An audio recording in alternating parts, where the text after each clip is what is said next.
I'm going to talk about swing trading, talk a little bit about myself, and then we get on to the education. Awesome. So I started out a lot of years ago. I've been doing this now, geez, over probably 30 years or what have you.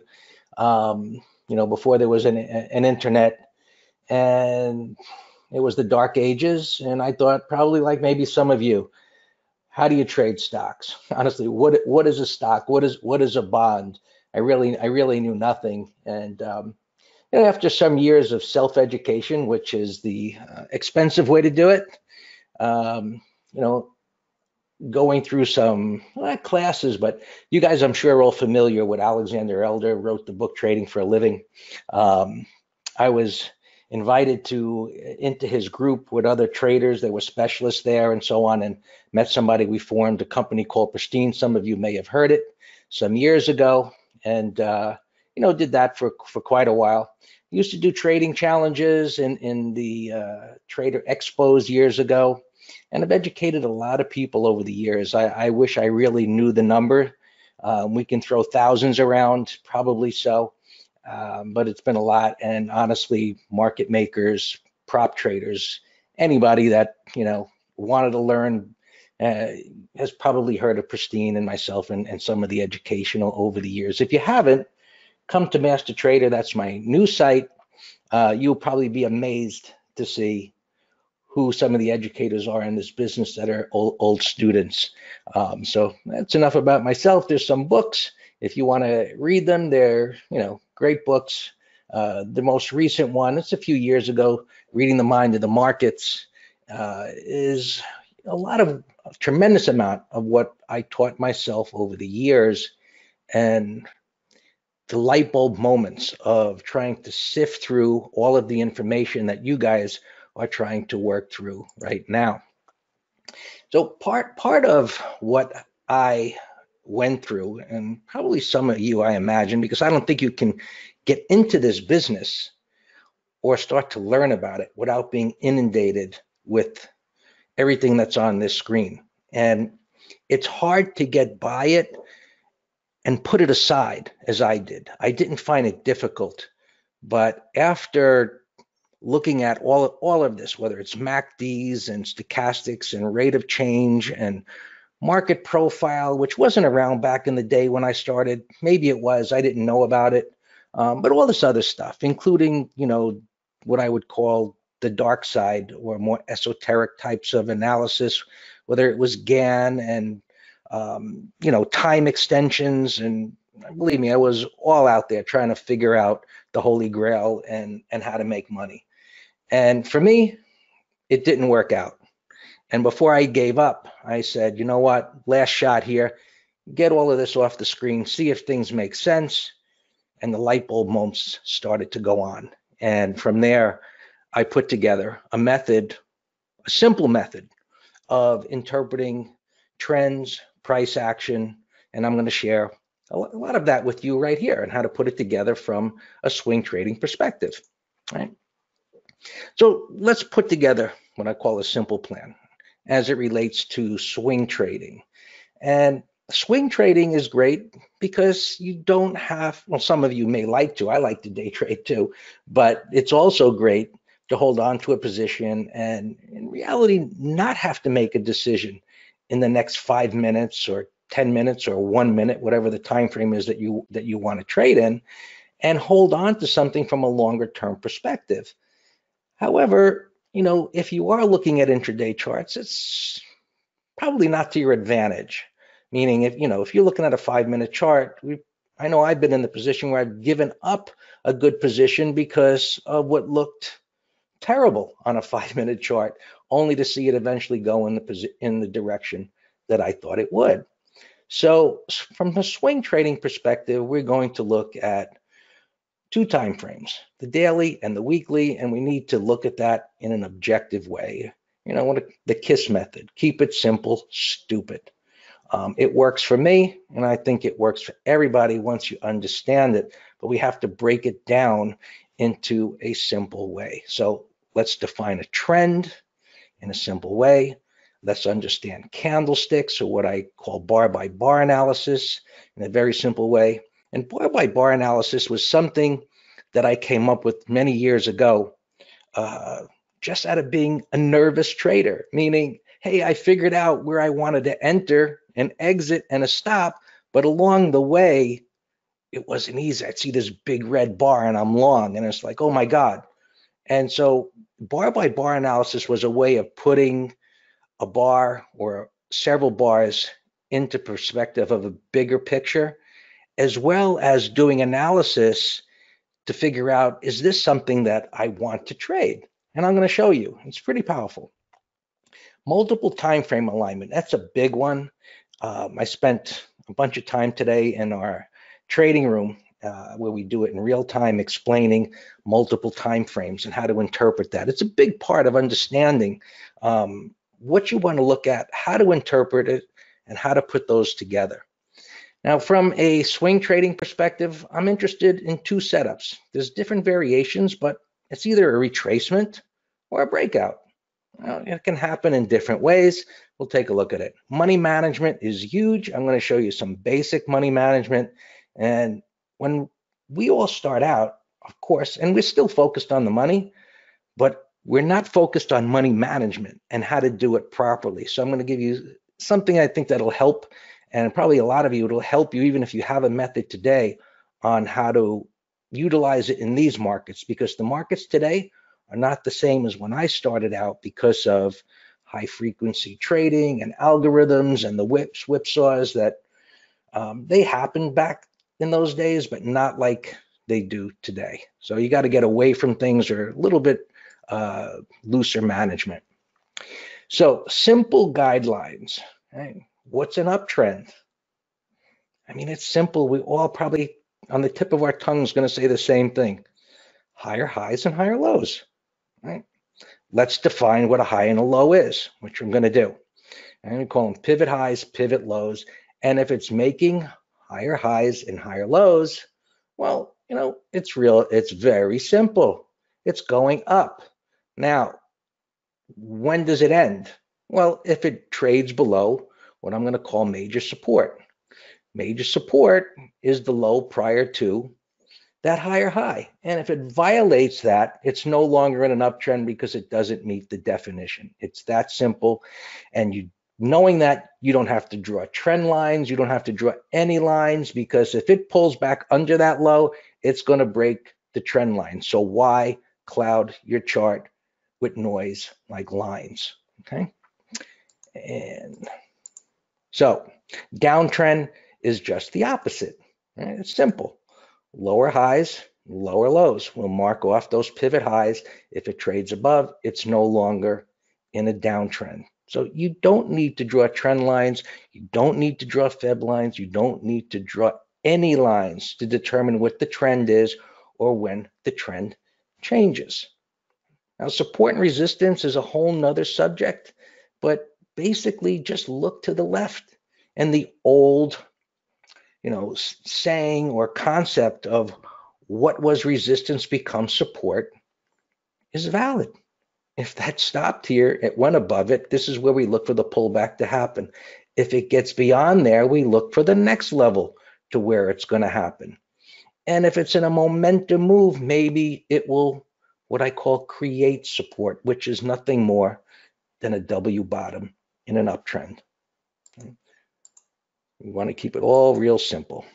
So what is a pivot? They have to define it. Otherwise, we can be all over the place again. And it's simple. I make up a number here because it works. 3 bars to the left and right of the pivot bar. I'm going to call it a pivot. And now, do I have a trend up or down of pivot highs and pivot lows? Keep it simple, stupid. So each of these that I've marked off has at least 3 to the left and 3 to the right. And once that has formed, where did they go? Once they have formed, you just monitor it. And then we look at, once it makes a high, we say, okay, that pivot low prior to the higher high is major support. If it trades below that, it's no longer in an uptrend. Then we change our bias. If it's not in an uptrend, It has to be in a sideways trend, and then eventually it's in a downtrend if it actually gets there. Or if it's a more serious break of the trend, it could be in a downtrend. That's another rule. So here's a weekly time frame, and of course, if I go down to the daily time frame, I'm going to see more swing highs and more swing lows. And if I go to a 5-minute, I'm going to see a whole bunch of swing highs and swing lows that from a swing trading perspective, really not relevant to me. And I don't want to pay attention to them because it's going to affect my thinking. So why should I look at it? Makes sense to me. Let's talk about candles. Right? Trader psychology is based on the charts. And I'm not talking about what's in between your two ears. I'm saying what everyone else is trading and what they're thinking and doing is based on the chart. So proper trading is proper thinking. And how do you know what to think? Look at the chart. It's about pattern recognition. Look at the arrangement of price bars. What do those bars tell you? Was it a breakdown? Was it a breakdown failure? Did it break out? Was there what I would call a bottoming tail or a topping tail that would tell me that buyers or sellers are taking control? Are they in control? Was it a failure pattern, which is pretty powerful? I'm going to show you some of that. And we put that all together to create a thought process and guide us with our bias and trading decisions.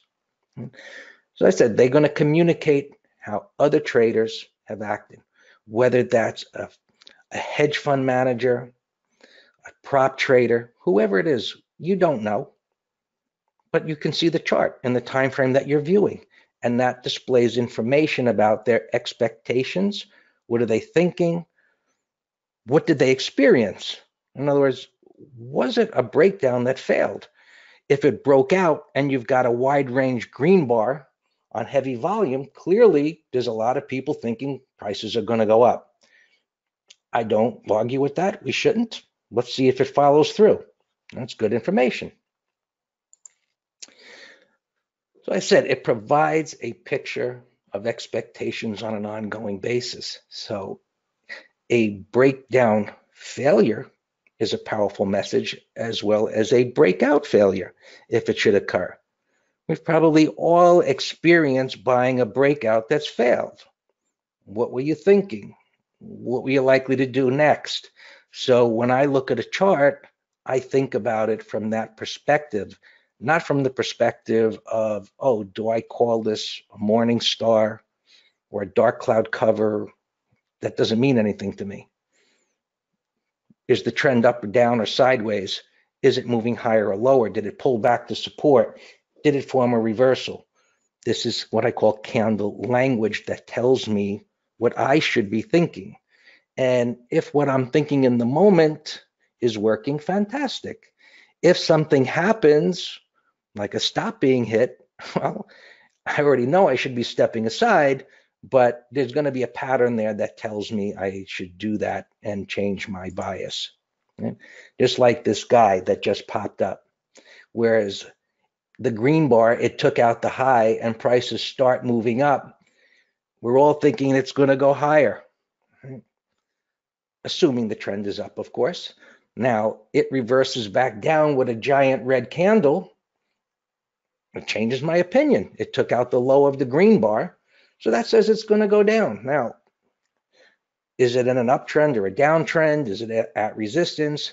Did I miss something if I got caught and looked like this guy with his hair up like that? You know, it might happen on any given day. We're human. So I change and I have valid information that tells me to change my opinion. Now, looking at individual candles, this is something that was another hurdle for me, meaning once I learned the pattern, I wanted the pattern because that's what reinforced how I would make money. But what I also realized that all of these pictures changed as I changed time frames. So I needed to understand that different pictures could mean the same thing. And that's what we're looking at here. We're looking at a few things, but this one that says any condensed could be one of these patterns where prices went down, and then it came back up again, like the retracement, or this one here, where this is a continuation pattern and the W bottom is a retest. Now, failed sell setups is what should happen if I'm bullish. So sometimes you get red bars, and red bars should be ignored in a bullish trend. Right? Sometimes we do see red bars for whatever reason that there were sellers there. There's some level of uncertainty where that red bar formed and there were sellers, and it reverses back up. So this bar by bar analysis, years ago, I'd see a red bar and I'd be like, oh my God, right? It's going to go down. I'm going to get stopped out. I'm going to lose money. Now I look at the red bar and I say, you know what? This shouldn't go down too much because it's in an uptrend. There's no resistance to the left. There should be a green bar that follows, or pretty soon there should be a green bar that follows. So I'm watching and interpreting what's happening on a bar by bar basis that's guiding me rather than me getting too involved in an individual bar or maybe two bars. Right? Or my main focus is it going up in multiple time frames, and it should continue to go up based on that. That's the theory, and we see what actually happens. So a few foundational patterns: retracements, retests and failures, where we get a low that happens and then it's retested and reverses back up. W pattern, M pattern. A flag pattern. Right? What is that? That's where you get a momentum move and then it begins to move to the downside on a bullish angle, kind of what the S&Ps are doing right now.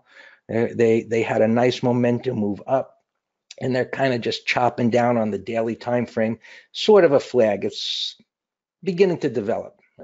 That's what we're looking for there. And a well-developed base. As it says, there's a lot of different variations.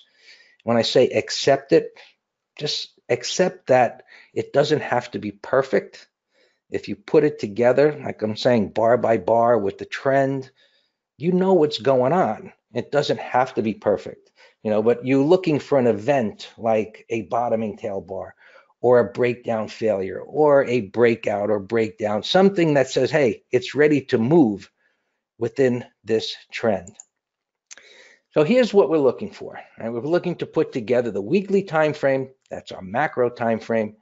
And like I says, while there can be patterns traded in that weekly time frame, the main focus is whether it's going up or down. Is it making higher highs and higher lows? I'm not so caught up in the patterns. I'm looking at them. I'm just like, I'm showing you here, the lighter blue line, it's going up. So my bias is that it should go up.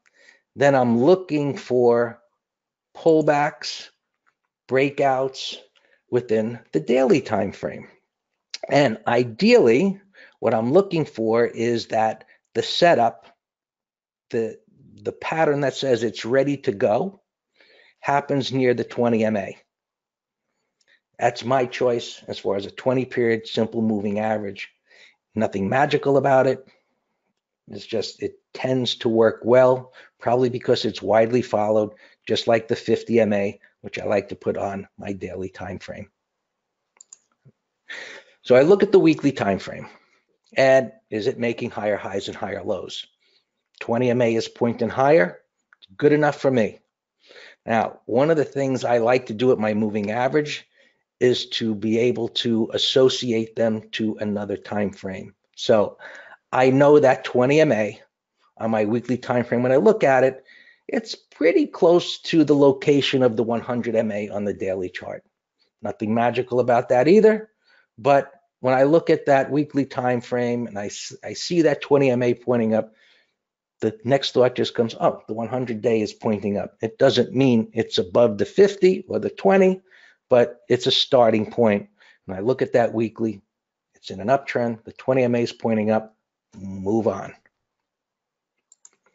Now we go to the daily time frame with our bias that it's going to go up.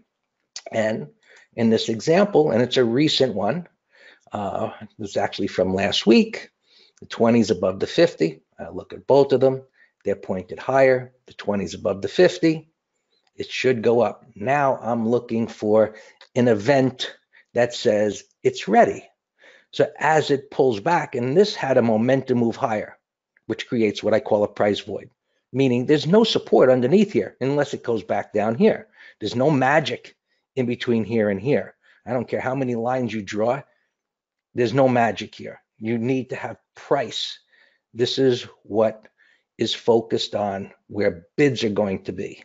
Right? Now, I don't deny that someone may place a bid at a trend line or a fib line or whatever, but the majority of times, these turning points are going to be in alignment with one of those lines, and they do become a self-fulfilling prophecy. Now, in the middle of nothing here, or the void, I look for these retest patterns. So here it pivoted, and then it retested. And this bottoming tail bar is like my favorite type of setup, and it's happening at the 20 MA, and it broke below these two recent lows here. So there was a little mini breakdown failure, and that event says it's time to go when I see that. That's why I've marked it off. So here's my entry above these highs. I need the confirmation of taking out some resistance. Just because I have the event, that doesn't mean it can't be followed by a red bar. It happens. Now, once that happens, my stop is under here, and I'm going to show you a little something else about money management, but let's go on since we are pressed for time. You're getting a lot of information here in a short amount of time, and it's certainly going to help you. So the next one, same thing, 20 and 50, both are pointing higher, retracement pattern. It's pulled back into the area of the 20 MA, which is in alignment with what I would call minor support. What was the high should become support, with resistance, support. It pulls back into that area, and notice the little retest here. So in an intraday time frame, there's a little retest going on here, creating support. And another bottoming tail bar that broke below the prior low. I love that. I love it because in an intraday time frame, there was some little shakeout, and it helps eliminate some of what would be supply or selling as it moves up. So I like that, and that is my signal. Buy it above the high, put a stop below the low, manage in between. This price action right here is bullish.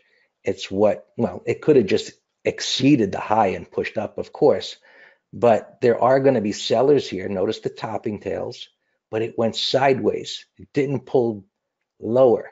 Notice the red candle, no follow through, followed by the green candle. That's exactly what I would want to see. That's my confirmation of the bullish trend. The fact that that red bar was ignored, and then it started to move up again. And I have to look over to the left, why is it stalled there? Maybe it's just extended. Maybe it's the market. There's a lot of other factors that come into play as to why prices stall, so we have to manage accordingly. Next example. Basing pattern sets up at the 20 MA. A lot of times, not always, these basing patterns will go sideways until they reach the 20 period moving average. I don't know why. I've looked at it for a couple of decades. It works. So I don't argue with it. But notice it made a base here and continued to go. So I'm looking for, when is it ready? So as I'm watching what's happening here, I don't know that it'll break higher. My assumption is that it'll break higher because the trend is up. Now, when I see these red bars being ignored, where it tells me that sellers were coming in and taking control, and maybe it would go down and break below these lows, right? Trends break, but it doesn't. It doesn't go down here. It doesn't go down here. There was some little bottoming tails here, and now it doesn't go down here. And here's where it's been backing off. So if it gets above that, my assumption is it's going to go higher. And of course, the next question is higher to where? Is there any resistance here? But this is a nice example of what I would call creating support after a momentum move higher. Now, There are other setups than what I'm explaining to you, but that's another conversation. Right? But if you focus on what I'm saying when it's near the 20, retest patterns and so on with the weekly and daily in alignment, the odds are going to be in your favor. And that is what we're looking for, the odds to be in our favor when we're placing a trade. I don't think you can ask for more than that. Now, as far as money management goes, this is really such an important thing. And I've been in this education business for 25 years or so. It's the least thing that new traders focus on until they lose a lot of money. And I'm not saying I was different. I'm just saying it's a fact. And in this presentation, if you listen to what I'm saying, you're going to pay attention to money management and how to do it properly. So a lot of us, when we're starting out, we just arbitrarily buy X amount of shares. It's a terrible way to do it.